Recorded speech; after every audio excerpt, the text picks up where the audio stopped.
Simak sampai selesai agar tidak sesat. Salam, mari kita mulai. Teman-teman yang berpikir logis. Misteri, wujud Tuhan pada makhluk, merupakan topik yang mendalam dalam filsafat dan sains. Dari perspektif ini, kita bisa menganalisisnya dalam dua dimensi utama, logika filsafat dan logika sains. 1. Pandangan filsafat. Filsafat seringkali membahas masalah Tuhan dari sudut pandang ontologi, epistemologi, dan teologi. Wujud Tuhan dalam makhluk sering diinterpretasikan melalui argumen filosofis yang mencoba untuk membuktikan atau memahami eksistensi Tuhan melalui pengamatan atau akal budi manusia. Argumen kosmologis, salah satu argumen utama dalam filsafat untuk menunjukkan keberadaan Tuhan adalah argumen kosmologis, yang berargumen bahwa segala sesuatu yang ada di alam semesta harus memiliki penyebab. Tuhan dianggap sebagai penyebab pertama causa prima, yang tidak disebabkan oleh apapun, yang menjelaskan eksistensi makhluk-makhluk lainnya. Argumen teleologis desain argumen ini berpendapat bahwa kompleksitas dan keteraturan alam semesta menunjukkan adanya desain yang cerdas, yang dianggap sebagai bukti keberadaan Tuhan. Dalam pandangan ini, makhluk-makhluk hidup dan alam semesta dianggap sebagai manifestasi dari kebijaksanaan Tuhan. Panteisme, beberapa aliran filsafat seperti panteisme, menyatakan bahwa Tuhan ada dalam segala sesuatu, dan segala makhluk adalah bagian dari Tuhan. Dalam pandangan ini, Tuhan tidak terpisah dari dunia, melainkan merupakan inti yang ada dalam setiap makhluk dan fenomena alam. Eksistensialisme, di sisi lain, filsuf eksistensialis seperti Jean-Paul Sartre atau Soren Kierkegaard, lebih fokus pada pengalaman manusia yang mencari makna dan identitas. Tuhan, menurut perspektif ini, bukan hanya wujud yang terlihat, tetapi lebih kepada pencarian pribadi dan makna yang dicapai oleh individu. 2. Pandangan sains. Dari sisi sains, pandangan tentang Tuhan pada makhluk lebih sulit dijelaskan dengan pendekatan ilmiah yang empiris, karena sains berfokus pada fenomena yang dapat diamati dan diuji. Namun, beberapa pandangan bisa dikaitkan dengan pemahaman tentang keberadaan Tuhan melalui pencarian sains terhadap asal-usul alam semesta dan kehidupan. Big Bang dan evolusi, teori Big Bang menjelaskan asal-usul alam semesta, sedangkan teori evolusi menjelaskan perkembangan kehidupan di bumi. Dalam konteks ini, sains dapat menunjukkan proses-proses alamiah yang terjadi, namun tidak secara langsung mengidentifikasi atau membuktikan eksistensi Tuhan. Beberapa ilmuwan, meskipun menggunakan metode ilmiah untuk menjelaskan alam semesta, percaya bahwa penciptaan dan pengaturan hukum-hukum alam bisa menjadi tanda dari keberadaan Tuhan yang mengatur segala sesuatu. Fisika kuantum dan alam semesta, beberapa ahli fisika dan kosmolog berpendapat bahwa prinsip-prinsip fisika kuantum dan keadaan alam semesta yang sangat teratur bisa menjadi bukti tidak langsung tentang suatu kekuatan yang lebih tinggi atau kekuatan yang mengatur seluruh alam semesta. Namun, ini tetap spekulasi karena sains tidak dapat mengukur atau membuktikan Tuhan secara langsung. Teori multiverse, ada pula teori multiverse yang menyatakan bahwa alam semesta kita mungkin hanya satu di antara banyak alam semesta lainnya. Dalam pandangan ini, keberadaan alam semesta dan hukum-hukum fisika bisa dilihat sebagai kemungkinan yang diatur oleh prinsip-prinsip acak, meski beberapa orang melihatnya sebagai tantangan terhadap pemahaman tentang Tuhan. Dari sudut pandang filsafat, Tuhan seringkali dianggap sebagai penyebab pertama atau entitas yang ada dalam segala sesuatu, baik melalui argumen kosmologis, teleologis, atau panteistik. Di sisi lain, dalam sains, Tuhan tidak dapat dibuktikan atau diuji secara langsung karena sains bergantung pada data yang dapat diamati, meskipun ada beberapa pemikiran yang mengaitkan keteraturan alam semesta dengan adanya entitas yang lebih tinggi.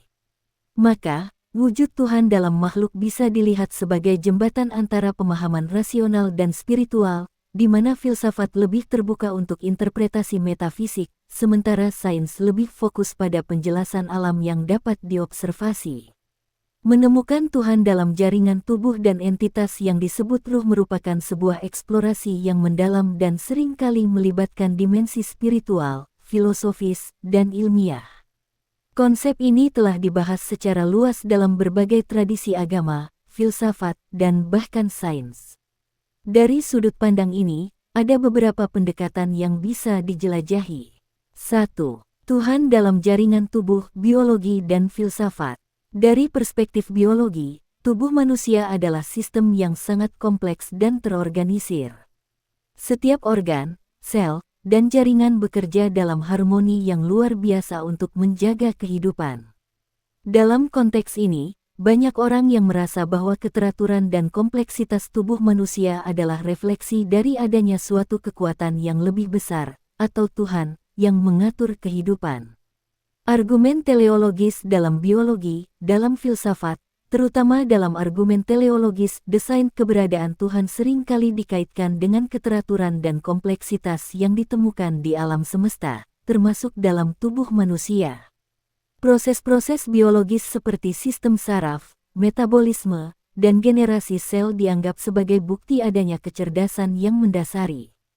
Dalam pandangan ini, tubuh manusia bisa dilihat sebagai karya Tuhan yang menciptakan dan memelihara kehidupan melalui hukum-hukum alam yang rumit.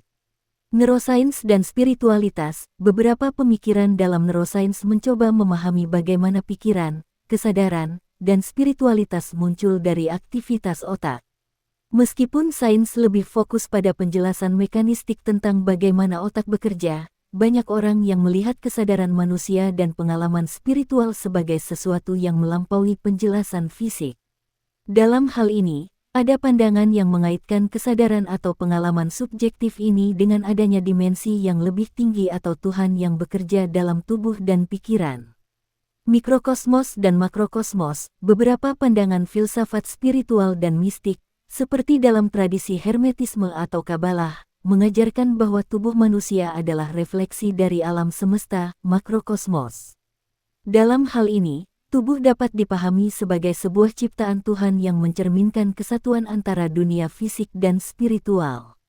Setiap jaringan dalam tubuh bisa dianggap sebagai bagian dari struktur yang lebih besar, yang menunjukkan keterhubungan antara Tuhan, manusia, dan alam semesta.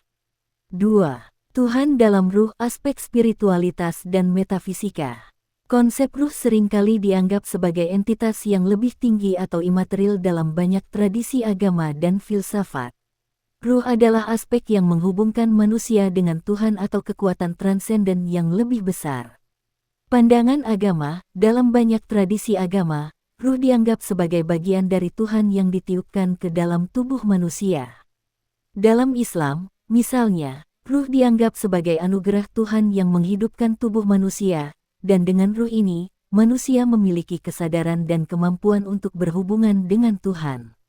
Dalam Kristen, roh juga dipandang sebagai sumber kehidupan yang menghubungkan manusia dengan Tuhan. Dalam tradisi Hindu dan Buddha, ruh atau Atman dianggap sebagai bagian dari realitas yang lebih tinggi atau Brahman, yang pada dasarnya adalah Tuhan atau kesadaran universal. Pandangan filosofis tentang ruh, dalam filsafat, ada pandangan bahwa ruh adalah entitas non-fisik yang melampaui tubuh dan pikiran. Plato misalnya, mengajarkan bahwa jiwa atau ruh manusia berasal dari dunia ide atau dunia yang sempurna, dan terhubung dengan Tuhan sebagai sumber kebenaran. Ruh dianggap sebagai aspek manusia yang abadi dan tidak terikat pada hukum-hukum fisika. Dalam pandangan Descartes, tubuh dan ruh jiwa adalah dua substansi yang berbeda, di mana jiwa, ruh berfungsi untuk memberi kesadaran dan hubungan spiritual dengan Tuhan. Ruh dan kesadaran, beberapa filsuf kontemporer juga mencoba mengaitkan konsep ruh dengan kesadaran manusia. Dalam konteks ini, kesadaran dianggap sebagai dimensi yang mungkin tidak sepenuhnya dapat dijelaskan oleh sains, dan banyak orang yang menganggapnya sebagai bukti bahwa ada aspek non-fisik atau spiritual dalam diri manusia. Dalam hal ini, ruh bisa dipandang sebagai jembatan antara dimensi fisik tubuh dan dimensi spiritual atau Tuhan. 3. Pandangan sains tentang ruh. Sains, yang berfokus pada hal-hal yang dapat diukur dan diuji secara empiris, seringkali tidak dapat memberikan penjelasan langsung tentang ruh. Namun, beberapa pendekatan ilmiah mencoba untuk memahami aspek-aspek yang lebih misterius dari kesadaran dan kehidupan. Neurosains, dalam neurosains, Kesadaran dan pengalaman subjektif manusia seringkali dijelaskan sebagai hasil dari aktivitas otak dan jaringan saraf. Meskipun demikian, masih ada banyak misteri tentang bagaimana otak menghasilkan kesadaran dan pengalaman spiritual. Beberapa ilmuwan dan filsuf seperti Roger Penrose dan Stuart Hameroff berpendapat bahwa kesadaran mungkin berhubungan dengan fenomena kuantum yang melampaui penjelasan mekanistik, yang bisa membuka kemungkinan adanya dimensi yang lebih dalam dalam kehidupan manusia. Konsep holistik, dalam beberapa pendekatan ilmiah yang lebih holistik atau transpersonal, ada kesadaran bahwa tubuh, pikiran, dan kesadaran manusia bisa saling terhubung dalam cara yang lebih mendalam, yang mungkin berhubungan dengan konsep-konsep spiritual seperti ruh. Namun, ini tetap berada di luar jangkauan pengukuran ilmiah konvensional. Mencari Tuhan dalam jaringan tubuh dan ruh melibatkan pemahaman multidimensi antara aspek fisik, mental, dan spiritual dari manusia.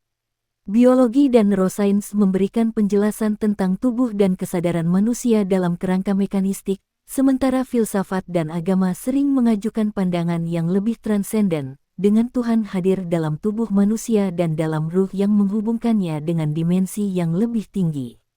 Dengan demikian, tubuh dan ruh manusia bisa dilihat sebagai dua aspek yang saling terkait dalam pencarian untuk memahami hubungan antara makhluk dan Tuhan. Terima kasih atas kesabaran Anda mendengar. Mari terus menatap hidup dari sisi yang tak tersembunyi, dan memahaminya dari sisi yang dapat dibuktikan. Wassalam. Demikian renungan kali ini. Assalamualaikum.